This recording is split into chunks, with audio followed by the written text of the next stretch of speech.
To introduce myself, my name is Odette La Tricoteuse de Saint-Denis. I've been playing in the SCA for 26 years now-ish, in about a half dozen kingdoms. I've been here in the Midrealm for the last 7-ish years.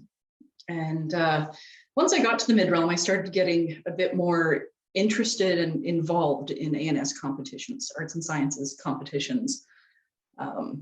Got interested in the fair system and entered it a couple times, then decided it would maybe be a bit of fun to actually be on staff. So right now I'm the tally room coordinator for the Midrealm Arts and Sciences Fair, and I am also a deputy to our Kingdom Minister of Arts and Sciences. Okay. That's kind of my background. My primary area of interest is textiles, so you may find that I tend to revert to that in a fair number of my examples. So just as a warning and heads up, I suppose it doesn't hurt to let folks know. Okay. So the presentation here is going to be focused on the Midrealm Kingdom A&S Fair. But some of the information is going to be useful for other types of fairs as well. So hopefully we can get some good information to folks and demystify some of the details and processes for folks. Okay. So everybody should be able to see my handout on the screen now. Please speak up if you can't, because that means I've got an issue in the tech. Okay. I can see it. Excellent. So you want to enter the A&S Fair. Okay. So the sort of quick and dirty, make something really nifty, bring it to the fair and show it off. Okay. And that's one way to go about things, but there may be some better ways of going about things to have a better experience at the fair and perhaps to score a bit better at the fair as well. So we'll sort of talk about some of that process through this this next hour or so. So kind of the overview, come up with your project and start documenting it and figuring it out, and researching it and getting all of that sort of thought process done so that you know kind of what you want to do and how to do it and what you need to do it. Get the figuring out done as much as you can. Start working on your documentation and then start working on your project, your entry, okay? And continue your documentation while you're working on that continue working on the documentation while you are preparing, creating your entry, and talk about some of the decisions being made, the process, get that all in there, and then prepare to bring your project and all of your documentation to the fair itself. Okay. So the basic fair rules, that's probably a good starting point when we talk about entering the fair. The fair rules here in the Midrealm have gone through a slight update this year. You may have seen some notices from the Kingdom Minister of Arts and Sciences about that. Most of the updates have been just to make the rules more readable and understandable. So there are a lot of formatting changes for the most part, but there are a few substantive changes. Okay, for starters, there's no more pentathlon. So we're encouraging divisional entries, which are sort of 3 associated entries, but there is no more pentathlon where you need to get 5 different entries that span different techniques and various things. It was too much, both for the entrant, for the staff, for the judging volunteers, all of that. Instead, the divisional allows you to create sort of a cohesive group of projects that kind of all speak to each other. And I think that might be more relevant and more useful in a lot of ways. So that's one of the big changes. Another of the big changes is that we are eliminating the regional fairs. So there's no more Midlands Fair. There's no more Constellation Fair. Instead, it's the Kingdom Fair or, well, the Kingdom Fair. Some of that's done to eliminate some of the load on the volunteers. The judging requirements for the A&S Fair require 3 judges for every entry. And those judging requirements tend to use a lot of volunteers in the process of generally going about and running a fair. And so in order to better use those volunteer resources, we're focusing on a variety of different types of arts and sciences events so that we can sort of have a more well-rounded collection of events and also sort of save on valuable resources known as volunteers. Okay, so that's probably the second big change. The third one is that the judging criteria have all been updated. And we now have, instead of sort of scads of different criteria, all of which were a lot of work to maintain and keep updated and add to as needed, we've simplified it and streamlined it. So we now have 3 different categories for criteria. We have made objects, we have performance, and we have research entries. Okay, so if it's a thing, then it's going to be a made object. If it's a performance, vocal, spoken, musical, theater, there are certain types of physical sort of fighting demonstrations that actually could fall under performance as well. All of those are going to be under performance.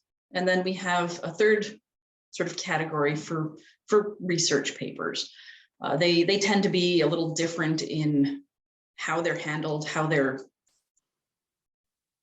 worked on. So they're also considered a separate category as well.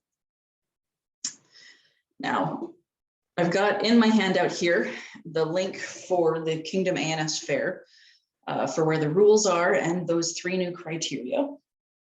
And for handy reference, I will post that link in the chat here as well so that folks have that handy. Okay. So, like I said, the rules have been updated. Hopefully they're a little bit more readable for folks. And I would recommend that you read them. The rules are the basis for the fair, and it's good to be familiar with those rules before going in and getting started on it. For me, I sort of pull out a few things that I found interesting when I first learned about the fair here. One is that group projects are allowed. So if you want to do a choral performance with a group of singers, or you're doing some kind of project where between 3 of you, you're doing the whole process from some raw material to some finished piece, and each person does a part of that, those could actually be group projects. And I just kind of like the idea of a group project. It's kind of cool to me. Also, the rules specify that we will have a 3x3 table space for displaying of made objects. If you are making something for the fair and it will need more than 3x3 on a table, it is highly recommended that you speak with the fair coordinator ahead of time. For performance entries, hopefully your description will include what kind of space or needs that performance might have. That can vary a bit depending on the type of performance. We generally try to accommodate, just it's much more helpful if we know ahead of time that accommodation might be needed, because that allows us to make preparations rather than trying to figure it out on the fly. Okay. The last one, and it'll come up a few times in here because I really like to highlight it. The rules allow for substitutions, okay? Specifically called out in the rules, if you're making a substitution for safety, say you're doing some illumination and would rather not use lead white. It's kind of a toxic substance. You may not want to use that. You can go ahead and use a different paint for that illumination instead of the lead white. Also, if you want to substitute to avoid offensive content, that's also specifically allowed. And if there are things that would allow you to avoid prohibitive cost, that's also allowed under the FAIR rules. And doing those substitutions should not lose you points. Now, you will be expected to explain the substitutions, but they shouldn't lose you points simply for doing them. Okay. Questions before we move on? Okay. So in the next section, we talk a bit about the criteria. And I know we've streamlined them quite a bit down to just 3, but it's still helpful and useful to look at them while you're working on your project. So if you've decided you want to enter the fair, I would generally recommend one of your first actions be to download a copy of the criteria for whatever type of entry it is you're planning on doing and read over it. Take a look at that judging criteria. It'll give you an idea of what the judges are looking for, and that might help inform some of the work and the preparation you do in your entry.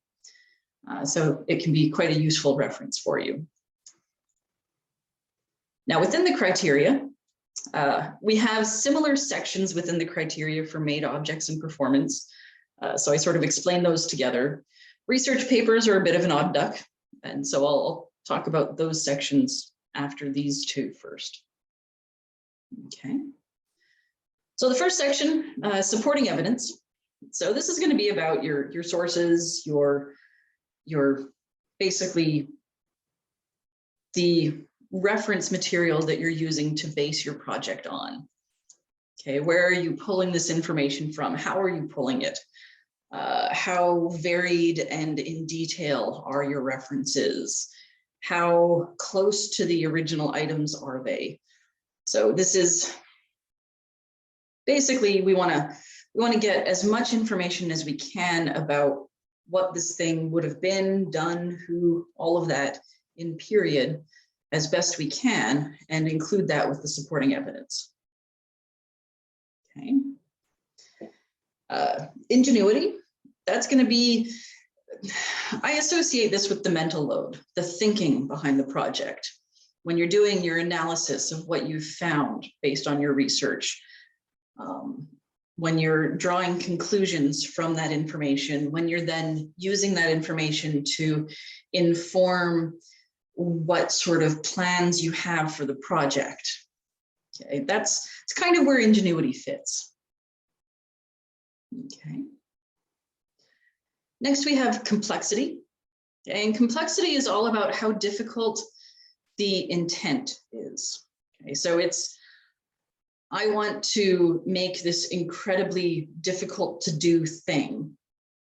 It's not necessarily how well I have actually done in making that, but it's the intent, it's the inspiration, it's the sort of scope of what I'm tackling. Okay. That sort of pairs with execution. I know I'm jumping here a little bit, but execution is sort of the comparable to ingenuity or to complexity. With execution, we're looking at how well all of those different techniques and skills and how much difficulty there was in that particular project. So complexity is more about the realization of the work, whereas I just said those backwards. Execution is about the realization of the difficulties in those projects, whereas complexity is about the intent and expectation of difficulty within the project itself. Okay. Sandwiched in the middle, we have methods and materials. Okay, and this is going to speak directly to the methods and materials that you use for your entry and how they compare to what would have been done, used, how in period. So the methods you're using to do that elimination, are you, say, using the same method to create your pigments? Are you using the same method to draw out the scroll that you're working on? that'll sort of speak to the methods that you're using for your entry. For a performance piece, are you practicing it in the same way that it would have been practiced in period? Are you preparing or staging it in the same way that it would have been done in period? Okay. And then materials, again, that's also going to speak to how it was done in period and how you're doing it in your particular entry. So are you using parchment versus poster board for your illumination? That sort of thing for your materials. Again, for both of these, I do highlight that substitutions are allowed. Really want to make sure that entrants understand that substitutions are allowed, because we don't want people avoiding the fair simply because that project they want to tackle just simply uses materials that are too expensive to buy, or uses some method that they physically can't do because of their current living situation or so forth. Okay. The one thing I do indicate here, though, is that we need to explain those substitutions. So, for example, at one point I did an entry for a fair where I was doing a replica of a knitted reliquary pouch. And in period, they would have been knitted in silk. And dude, I did not have the income to be able to buy enough silk in enough colors, in enough quantity to knit that thing in silk. So instead, I went and I tried to find a material that had a similar look and feel and worked in a similar way when I was working on doing that knitting. I ended up using a very modern pearl cotton, which is very similar in how it handles, and it has a similar final look, but it is way cheaper than silk, much, much cheaper. But because I was able to compare how it worked, how it looked to using silk, it aided in my explanation of doing that substitution. Okay. So those are sort of the different categories for performance and made objects. Are there any questions about those before I bump into the research entry categories?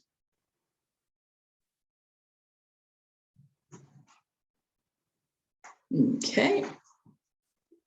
So next up, I've got the research entries categories, and they have a similar layout within the criteria.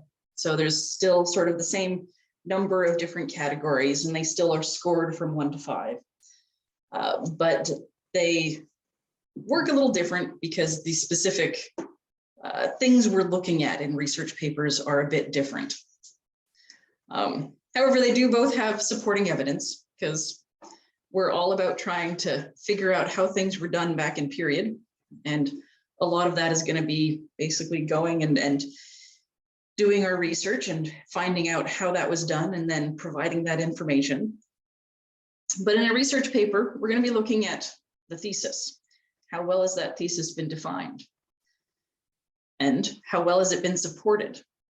Okay, how have we used that research that we've gathered?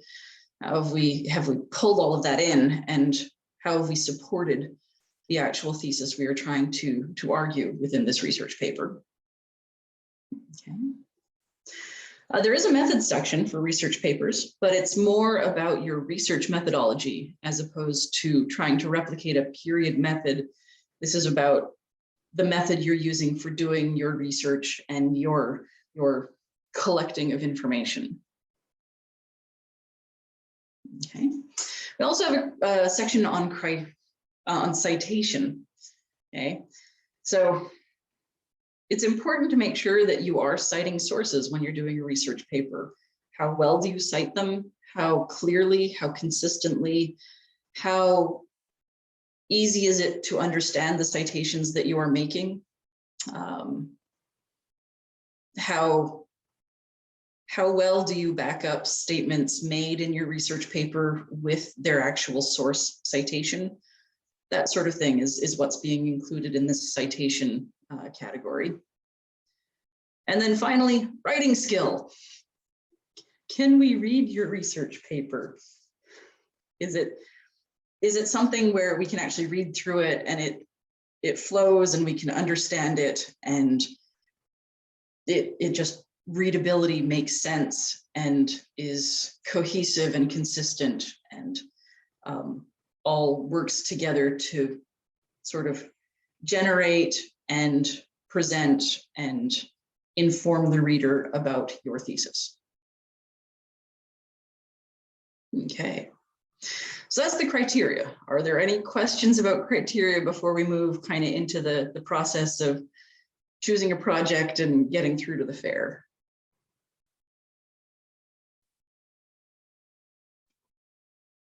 Oh, yep. On the citations, is there a specific style guide that's preferred, or just as long as it's reasonably clear? So officially there is no required citation style. So pick one you like and stick with it. I find I've run into different people who have very different opinions about citation style. Some really prefer endnotes, some really prefer footnotes, some really prefer inline citation. And I have seen like knockdown, drag out fights between different scholars as to what their preferred style is. Someone's just posted in the chat, MLA style is the best. Yeah. Okay, I'm going to jump in on this one really quickly because I'm definitely one of the people that has like opinions on that. Honest, yes, at the end of the day, pick a style, stick to it. Some styles will lend themselves more easily to the type of research that you are doing. If you're doing heavily object-based research, Chicago style is actually designed to work with that. If you were doing largely quantitative or qualitative research, the APA, American Psychological, I don't remember what it stands for, APA,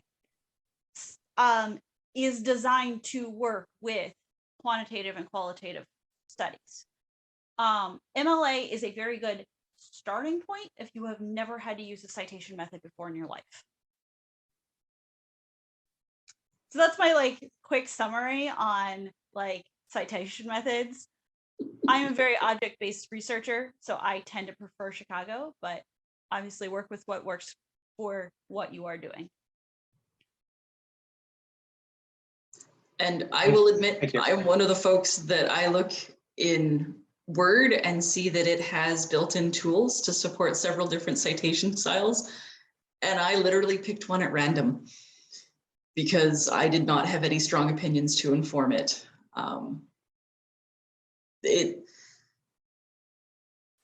Basically, the primary criteria is that you're getting the information across, and you're getting it across in a way that the reader is able to understand and extract how and where you've received that information. But yeah, from some of the different discussions I've heard, it sounds like different styles of writing and different styles of research lend themselves to one versus another. So if you have a preference, stick with your preference.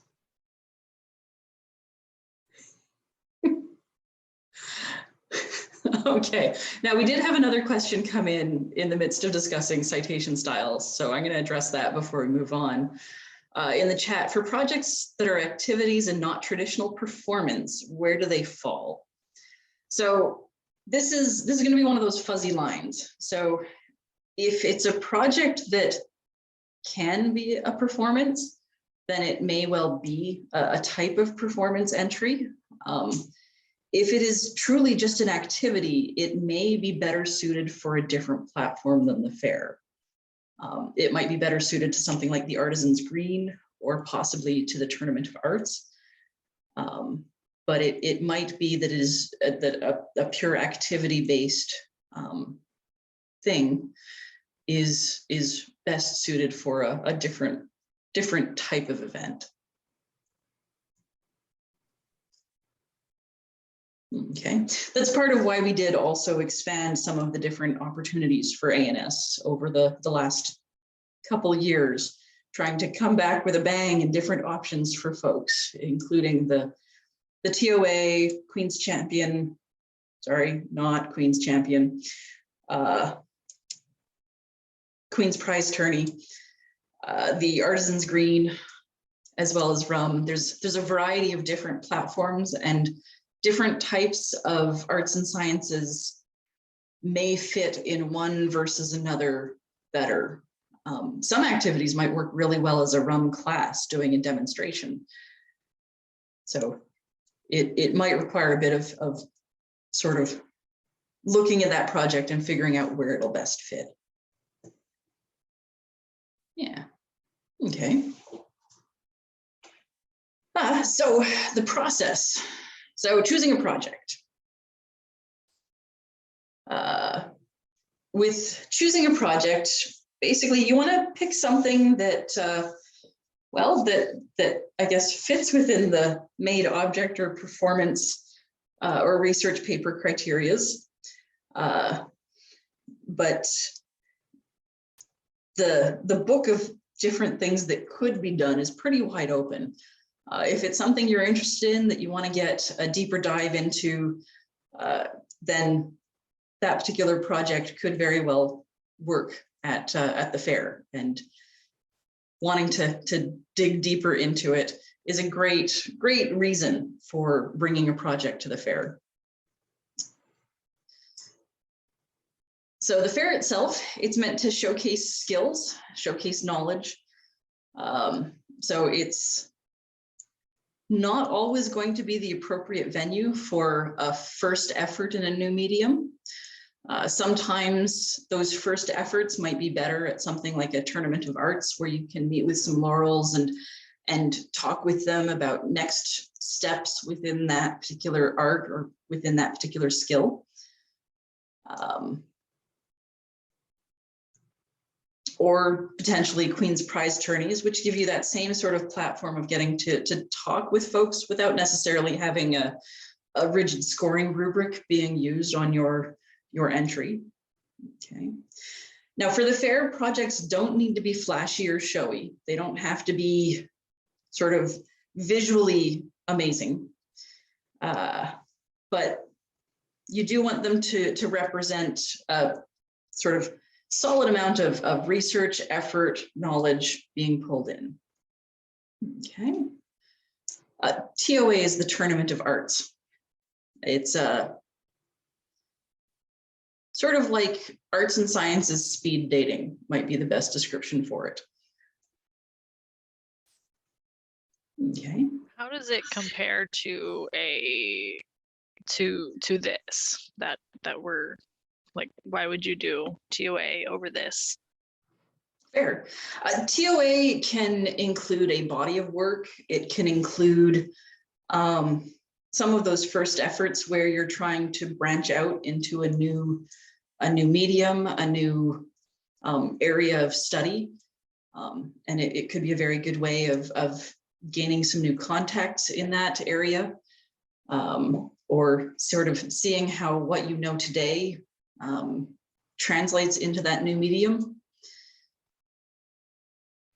So it's kind of like soft feedback focused rather than a strict judging kind of situation. Yeah. Yeah, that's probably a good way of looking at it. Yeah, and Ezra posted in the chat, fair, I'm trying to show off my best stuff and compete. Tournament of Arts, I'm trying to learn and get feedback. And yeah, that's a good way of looking at the two. Yeah. Awesome. Okay. So you've decided what you want to sort of work on, bring to the fair. Generally, I recommend that you start your research before you start actually making or preparing anything else, because your research is going to inform most of your project. So before you start making serious decisions about your project, research is the best first place to go. So I do recommend when you're starting your research, you grab a copy of the criteria for whatever it is that you're going to bring to the fair. That criteria is a good sort of way to look at what the judges will be looking for. So as you do your research, you can use that criteria to help inform oh, wait, I need to get more information on this part because I don't have, say, the methods very well explained. So it'll help sort of understand where gaps in your research or gaps in your understanding of your thing is. Okay. So I came late to the research game. It was not something natural to me, and it was not something that was part of my academic schooling for the most part, which is perhaps a few explanations for why I'm kind of meh about different citation styles. To me, your research is basically a way to explain your project.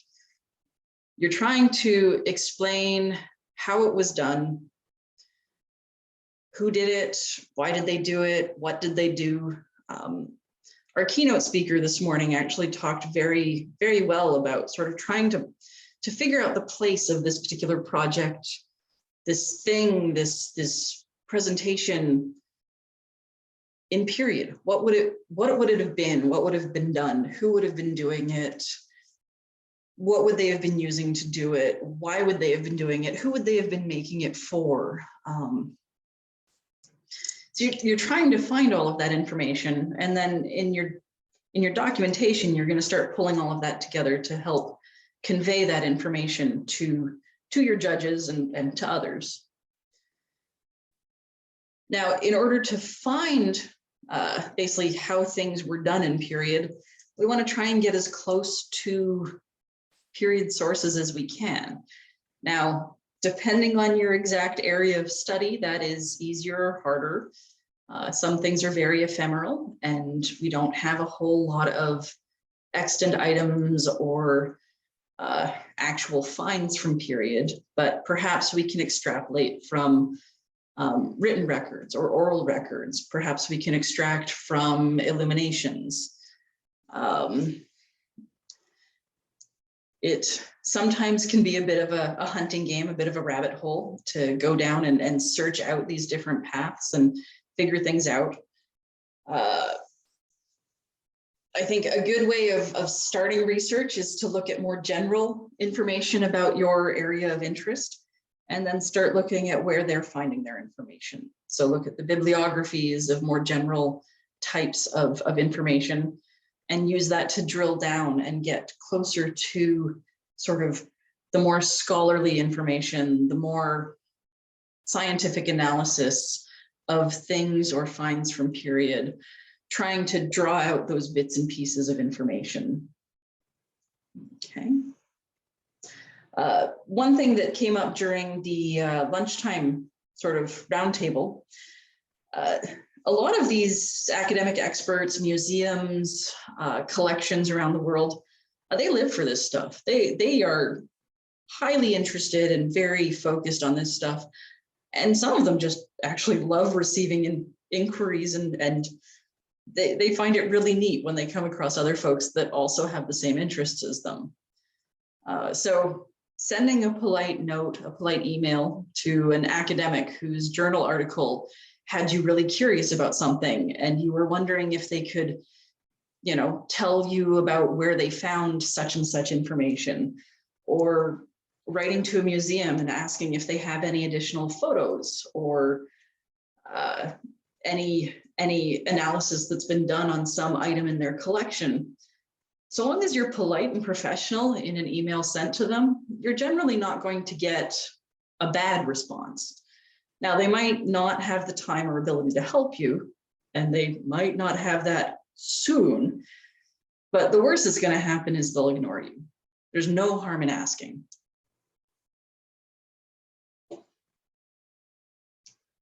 Yeah, so museum finds, same thing. I've had a couple of museum curators be a little bit confused when random Joe Public is asking for information about some item in their collection, but once I sort of indicate that my interest is genuine, they've been happy to provide additional information. Yeah. I have noticed, and maybe this is just me being a rather newbie at research, Web-based references can be a little bit problematic for me because sometimes things on the web are a little bit ephemeral as well. So I like to, when I'm using web references, to actually download copies or print off copies or print to PDF and keep a record of my access date for those different web-based references. A lot of different citation styles seem to request the access date for web-based references. So it is a useful piece of data to keep. So yeah, I like to have a local copy of it just in case it disappears from the web or disappears from being readily accessible on the web. Also, I tend to like keeping written or book copies of my different sources if I can. I have space to do that, so I have physical copies. Electronic would be a decent option as well. I find sometimes going back and reading over the same source material, I get different bits of information stand out to me on different readings. So sometimes going through those more than once can be helpful. So having them handy is useful. Okay. And capturing your research. Sometimes the weirdest little detail can be eye-opening, or you can sort of see this weird piece of detail when you're reading about your project here, and then you'll be doing something else on a related part to that project, and suddenly this little piece will make sense. It seemed so oddball at the time, but then suddenly over here, after reading this other stuff, it makes a whole lot more sense. So try and keep and capture all of those weird random bits as best you can. There's different tools for doing it. There's apps, there's software. There's also just writing. Use what works for you. Okay. So you've done some research and you've probably started jotting some of that down. For your documentation, generally I recommend starting it before starting on your made object or before you sort of lay out your performance.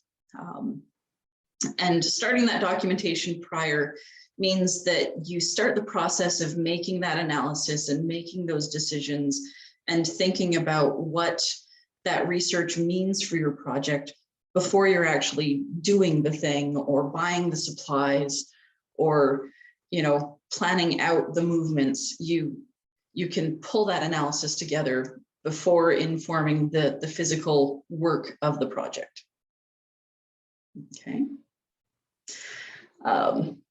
Also, take lots of photos, all the photos. Digital photography is cheap and plentiful, and photos are amazing, and they are highly useful in documentation. Take pictures of all the things. It really sucks after the fact to realize that you should have taken a picture at some point and you didn't. Okay. So when it comes to writing the documentation itself,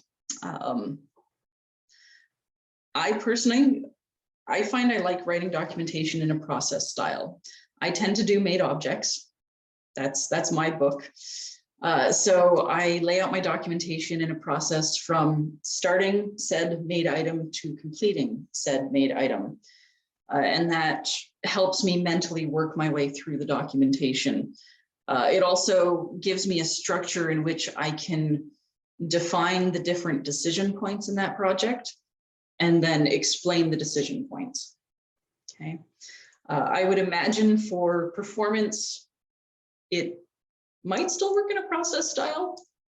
It might depend on the exact performance as well.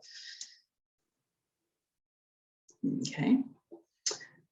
Things also to note, within the Midrealm, we are big on experimental research. So if you're working on something where you've got different trial runs or test swatches, or you've done some burn tests on fabric or various sorts of other things, that information is very useful to include in your documentation. It speaks to the ingenuity as you're trying to figure things out for your project.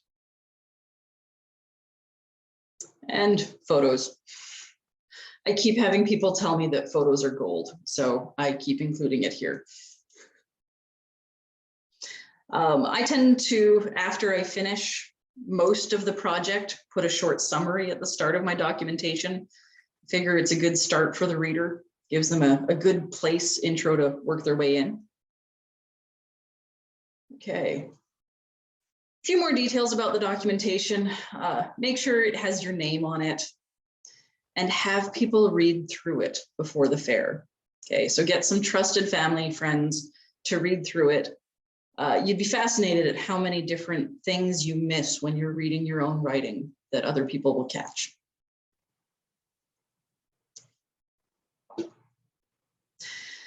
Someone's asking if it's still necessary for entrants to provide 3 disposable copies of their documentation for the judges. Yes, you will still need to provide copies of it for the judges for them to read through. Okay. Okay. So you've got your documentation going.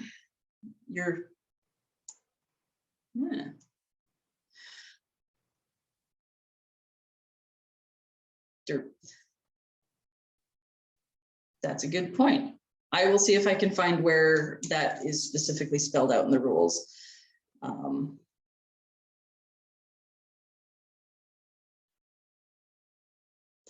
For the 3 copies.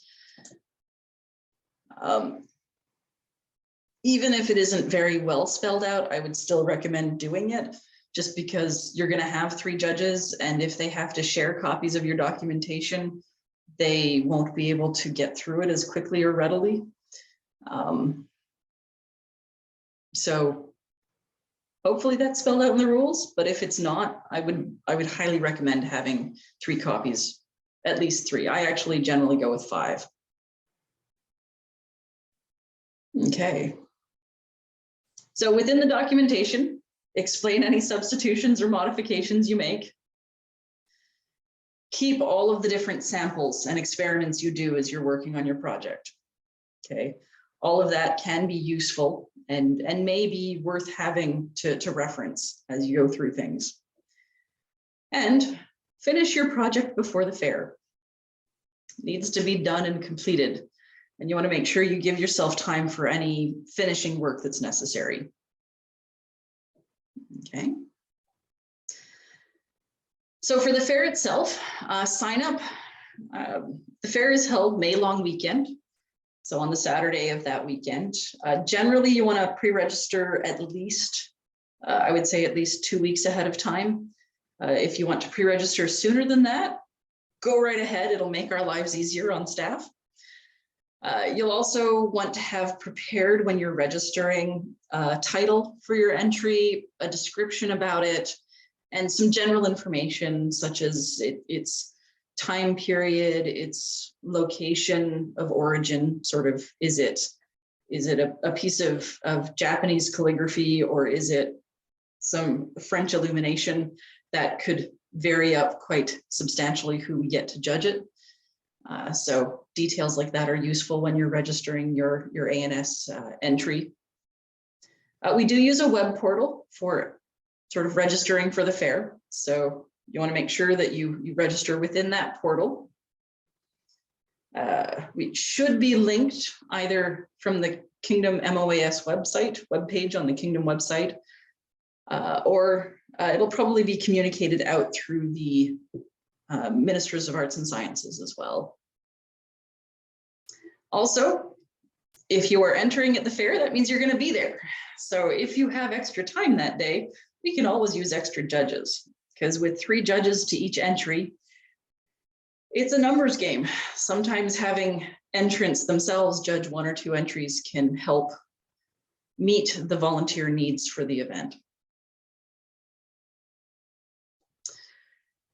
So as we approach the fair, you're going to want to sort of take stock of your project and maybe do some practice layouts or practice displays. And that's going to help offset the stress of getting everything set up quickly on site in the morning. And it'll make sure that you're presenting it as well as possible. I recommend trying to put your display together with an eye to how it's being seen. It doesn't help your score perhaps, but it can help highlight your entry a bit better if it's a neat, tidy, pleasing to the eye display. So that can be useful. For performance pieces, make sure everything is practiced and that you've done all of the sort of prep work, warm up type activities that are needed for that performance as well. And practice all the small things, how you enter the space, how you address people, how you handle different physical items during the performance. It's singing a song is one thing, but singing a song and how you sing that song is a little different. So it's worth thinking about all of that. Okay. You also want to gather up all of your materials. So part of doing this sort of practice display ahead of time means that you know everything you're going to be putting on display and all of the bits and pieces you need to do that display. And you can then pack it all up. So it's all together in one place. And when you're going to the event, you just have this 1 or 2 boxes that you know where they are, and you will be able to make sure they are in the car and going. So making sure all of that is together is very useful. Okay. So the week of the fair, typically you'll find out on the Thursday-ish before the fair who your judges will be. If you have concerns about the judges, maybe a conflict of interest, that would be the time to reach out to the fair coordinator or the judges coordinator and let them know that there is a conflict of interest. Maybe one of your judges is your mentor in the SCA or something like that, and it just might be for the best if they find a different assignment. On the day of the fair, so get there on time, check in through gate, and then go to the A&S Fair sign-in table and make sure that the folks running the fair know that you were on site. Then go set up. You'll also probably want to bring along some munchies, beverages. Hydration is important as well. You'll be talking a whole lot more than you're used to for most of us at the fair. So having something to drink can be helpful to ease the throat. Shortly after the sign-in table closes, there will be a judges and entrance meeting. And that's where any last minute updates will be given, information about sort of just generalities for the day will be provided. At the end of that, you'll also get your finalized schedule for the day. So if there had to be any adjustments because there were perhaps some conflicts of interest and we had to reassign a judge from one entry to another or that kind of thing, those things should be final by the time this meeting is done, and you will walk away from this meeting with specific time information for where your entry will be judged in the schedule. Okay. Then comes time for your entry to be judged. Okay. It's nerve-wracking, always is. I don't know anybody who doesn't get nerves before their judging time slot. But the focus is sharing your geek with other folks. So we've already paired up judges with you that have an interest in your area. They already think this stuff is cool. So you're talking to an audience that is excited about this kind of stuff and wants to learn more about it. So keep in mind that the judges are there because they want to be there. Now, they're going to take a look at your stuff. They may have questions. I've had a few of them ask me for sort of an elevator speech about my entry, sort of a quick description. So it's useful to have something like that prepared. Also, just sort of being ready for the questions they may ask. Some of them may start with reading the documentation. Some of them may have snagged a copy of it earlier in the day, and they might just start in asking you some more things about the project.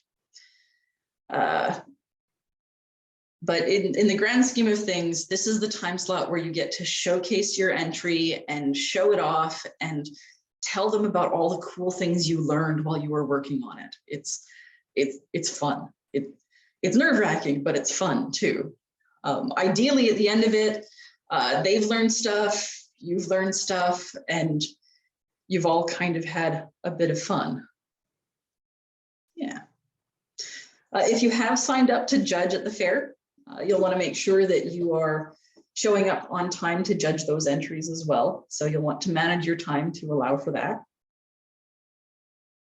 And at the end of the day, there will be an announcement of the results. Exactly how that happens, I'm not sure is fully defined yet.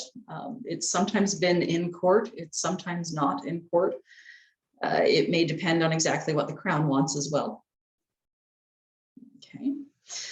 And yeah, this is kind of the time to bask in the glow of having done the thing, and it was really cool and I had lots of fun. So enjoy it. Okay, now when you receive your results, you should get both a score and commentary from the judges. The judges are informed that they should be constructive and provide useful feedback. And we generally in the tally room read over the commentary to make sure it isn't really out of left field. But if there are concerns about the judgment or the scoring, raise that before leaving site. Bring it up to the fair coordinator and talk with them. Somebody asked about that in my judges class earlier today, so figured I would broach that topic as well. Okay, but yeah, hopefully you'll leave with some new avenues to explore and some new contacts made and folks that are also interested in stuff you do. Excellent. I've had one question come in on chat and asking if can entries be sent in by a trusted proxy?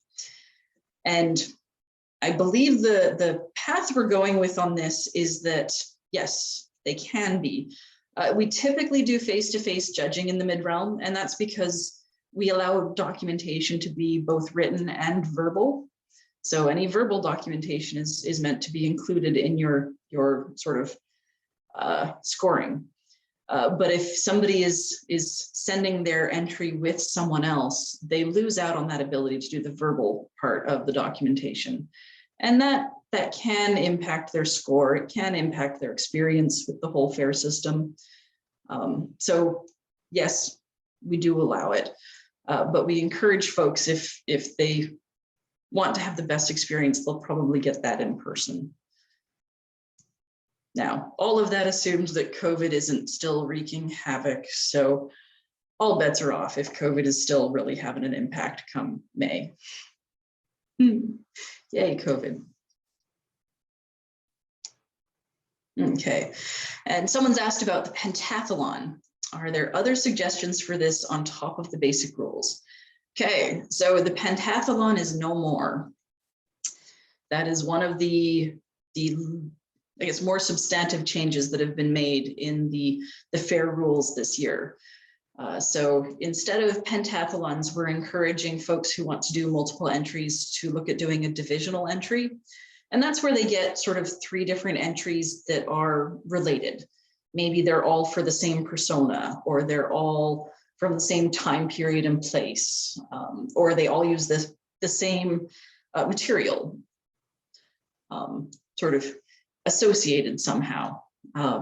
But generally for those, we allow for 3 entries and no more than 3 entries. So if you are doing a divisional entry, your entries are the divisional. There is no ability to add in a 4th entry. And some of that is due to the pentathlons were becoming a bit of a marathon.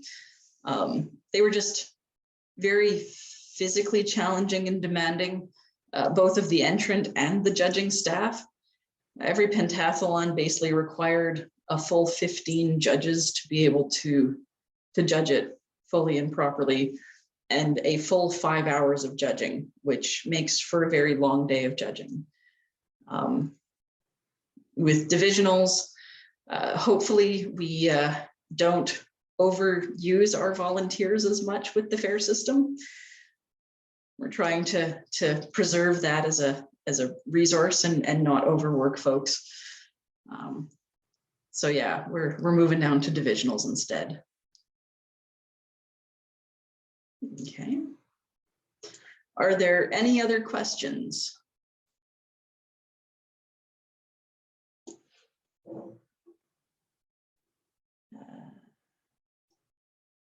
Okay.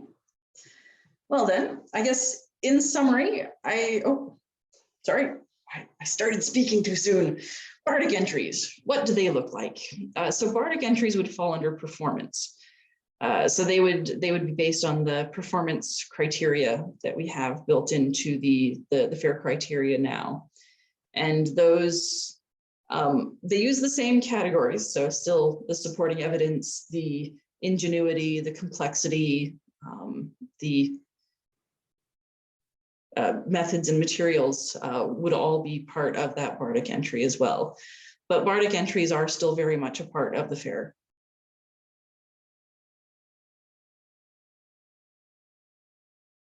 Okay. Cool. Well, we are getting close to time, so hopefully this has helped demystify a little bit of the process of the fair. I hope folks are interested and might enter the fair here themselves soon. I'm looking forward to May and seeing all of the cool things because it's really awesome to see them all. So much fun. Thank you so much for leading this class. It has definitely given me an itch to make an entry of some sort, or at least try to. Excellent. Yes, you succeeded in your nefarious plans. Well done. Awesome. That's great to hear. Yay, more artsing, more sciencing.